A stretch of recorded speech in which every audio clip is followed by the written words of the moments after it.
I'm Peter Muoio. I'm Head of Research and Chief Economist at 10X Commercial. 10X Commercial is the largest online platform for buying and selling commercial real estate in the world. National office market is weak, and it really reflects a combination of a few things. But when you look at the sort of broad national story, we have vacancies that in the most recent quarter at mid-year are up 10 basis points from the quarter before. They're up 20 basis points from where they were a year ago. They actually hit their bottom for this cycle back in late 2016, and they're only 100 basis points lower than they were at the aftermath of the Great Recession and the financial crisis. So it's a sector that even up to now has sort of not done very well. And the problem as we look forward is that in the event of any kind of cyclical downturn, there's a lot of risk for some markets that have increased amounts of supply coming online. And then we have a bunch of markets that just through this entire expansion have not generated a lot of office jobs, remain weak, and don't show any signs of accelerating from that. And the latest data at mid-year shows rents up about 2.5% or so from a year ago. And that really is saying that rents are just, basically keeping up with inflation.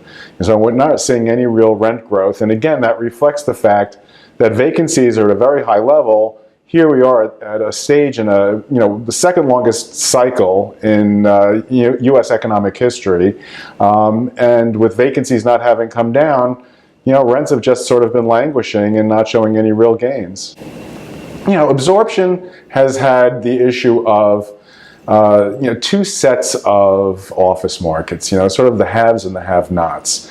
So we've had some very hot markets, a lot of them tech-driven. So you can think of the Bay Area, New York, Boston, smaller markets, like Raleigh-Durham and the like, have seen good absorption because they've had office job growth. We have another set of offices that just haven't seen a lot of job growth. But there's an overlying secular issue that's going on with office absorption. And that is, if you look at the square footage of office space used per employee in 2010, basically at the start of, early in this cycle, we were using 225 square feet, about 225 square feet per person. And you fast forward to today and we're using about 175 square feet per person. So that's a decline of 33% in the usage per employee. So even as we've had job growth over the course of this economic expansion and office job growth, it hasn't led to as much leasing or absorption as we would have otherwise had because we're squeezing more people into less space. Each time we do analysis, we sort of identify the top 5 markets in each of the property segments and the bottom 5 markets in each of the property segments. And basically what we're looking for is their fundamentals over the next 4 or 5 years. If you think of it in terms of NOI outlook for the market, which ones look the best. So when we looked at it this time around, we had Nashville, Kansas City, Oakland, DC, and Sacramento. And there's a couple of things that underlie why those markets came to the top. One of the things in our analysis that we've been doing, given that we're so far into a very long economic expansion, is asking the question, what would happen if we had a cyclical downturn? And so, in a sense, we're testing for cyclical resiliency. And these are the markets that really showed cyclical resiliency, and for slightly different reasons for some of the markets. For some of the markets, that cyclical resiliency comes from the fact that there's not a lot of development taking place. So if we saw a downturn, if there was a weakening of demand, at least in those markets, there isn't a lot of supply coming online that would exacerbate the situation. Then you have a market, say, like DC, which just has a lower beta than other markets. Because it's the capital, because it's not as tied to very highly cyclical industries, it doesn't show as dramatic ups and downs through the cycle. So in the event of a downturn, we would expect that to show sort of more resiliency than some other markets. Let me just give as an example of 2 of the top 5 markets. You start with Nashville. Nashville's a really interesting market because it's got a major university with a major hospital system. And if you look at education education employment and healthcare employment.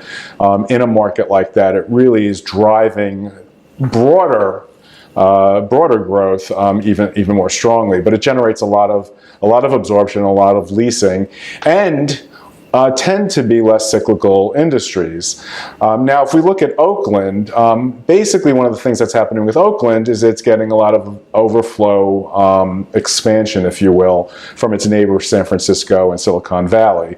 So it's benefiting from the tech boom. So tech industries finding Oakland as relatively cheaper, more virgin territory with which to locate, but within the broad Bay Area where there is the labor force of tech people that these firms are looking for, that's helping to support that office market. So on the bottom side, we have Milwaukee, suburban Maryland, Chicago, Austin, and Baltimore. And in some ways, those bottom markets are a mirror image of the top markets. So what we're seeing in, say, markets like Baltimore is very laggard growth, right? Even as we're speaking today, forget about cyclical resiliency and if we have a downturn. As we look at them today, we've really seen employment growth in that market slow down. A very interesting similar example just to the south is suburban Maryland, because we look at DC, Northern Virginia, and suburban Maryland as separate markets, which they are, because they have different dynamics. But generally speaking, you would think that the DC area would be doing better. But yet, as we've been watching that economy, it's just sort of started to sputter over recent months. And that's showing in the office sector, where if you look over the last couple of years, absorption has been extraordinarily weak and in fact negative, even though on a national level, we're still in a very strong expansion. So, a problem with those markets is just they're already not showing sort of the vigor that we would like from them. So, if you have another example of of one of the bottom 5 markets would be Austin. And that's a very different picture. That's a solid market. It's had phenomenal population growth, really strong employment growth. It's becoming more and more of sort of this a massive tech hub in this country. It was always known for that, but it's really becoming sort of a second, choice, if you will, almost after Silicon Valley. And for one of the reasons being that it has the tech talent there, but it's significantly cheaper. And of course, it's also the capital of Texas, so it gets that sort of stabilizing force. But as we put that on the bottom, it's because as we look at it, there's a lot of supply coming online, and that puts it at risk in the event that all of a sudden that demand dries up, you get that supply, vacancies pop, rents weaken, and the like. As we look at the fundamentals today, as we stand, it really is very solid. We have really good job growth, very solid consumer spending, business investment spending, all the cylinders are really going. And so the question is, well, what are the risks to this story that could derail not only the economy, but then of course with it, demand for office and the office fundamentals. I'd say the single biggest thing that we've been paying a lot of attention to in terms of a risk to the economy really is the trade situation. There's been a lot of back and forth between the U.S. and China and Europe and Mexico and Canada, about tariffs and trade war and the like. And we really are concerned that if that were to get out of hand, it could be something that would derail the economy. The other thing is, we are now living in a period of rising interest rates. For many, many years, people have been talking about, when will interest rates rise, when will interest rates rise? But now we're solidly into that. The Fed is on course. They've been, in a tightening situation for quite some time, and it seems clear that that tightening is going to continue.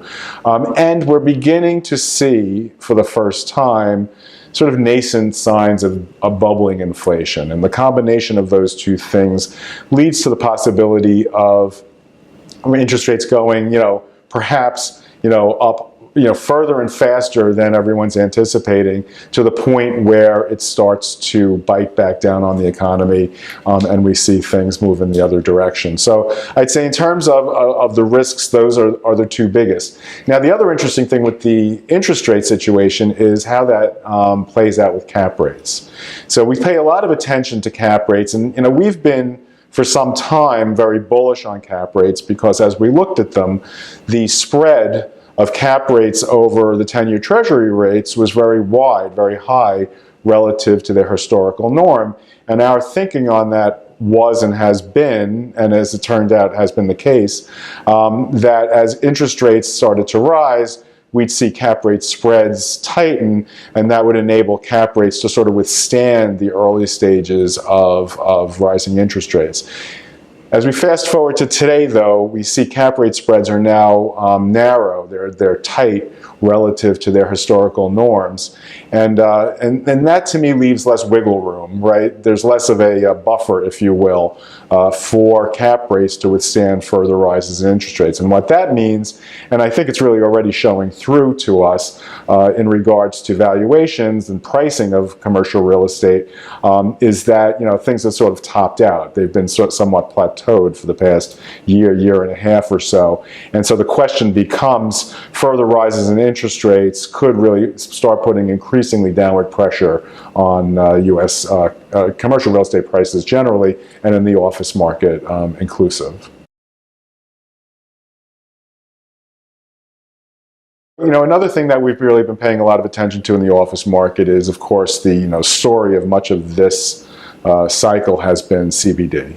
Everyone's been, investors have been flowing into CBD because absorption's been happening in CBD. You have all the examples. McDonald's moving from Oak Brook, Illinois to, downtown Chicago.